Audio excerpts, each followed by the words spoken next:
જય ગૌ માતા મિત્રો, શ્યામ સુંદર ગૌશાળાની અંદર આજે મકાઈની ગાડી આવી છે। 2.5 ટન માલ મકાઈ છે અને કોબી છે 1.5 ટન અને રામકથા વાસક મહેન્દ્ર બાપુ પણ આજે મારી સાથે છે।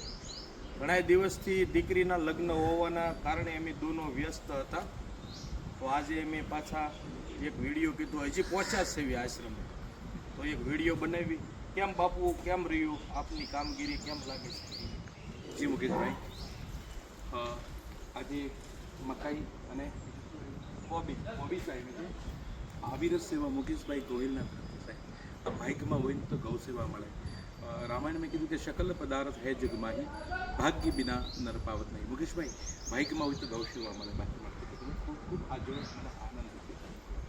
ઘણા દિવસથી વિડીયો ઉતારવાનો ટાઈમ નથી મળતો, કેમ કે આદિવાસી વિસ્તારની અંદર વિશ્વ બંધુ પરિવાર આયોજિત 51મો લગ્નનું આયોજન અમે કરી રહ્યા છીએ અને અમે અત્યારે જ હજી પહોંચ્યા છીએ અને મારા સાથી મિત્ર છે રામકથા વાસક, જે આજે મારી સાથે એનો કામ મેકિંગ કામ કરી રહ્યા છે, એક સમય સારામાં સારો આપી રહ્યા છે। જી જી, તો એમનો પણ ખૂબ ખૂબ ધન્યવાદ। ગૌ માતાના કૃપાથી સારામાં સારું કાર્ય થાય અને દીકરી પણ એક માનું એક સારું કાર્ય થાય એવી આશા રાખું છું। જય ભગવાન।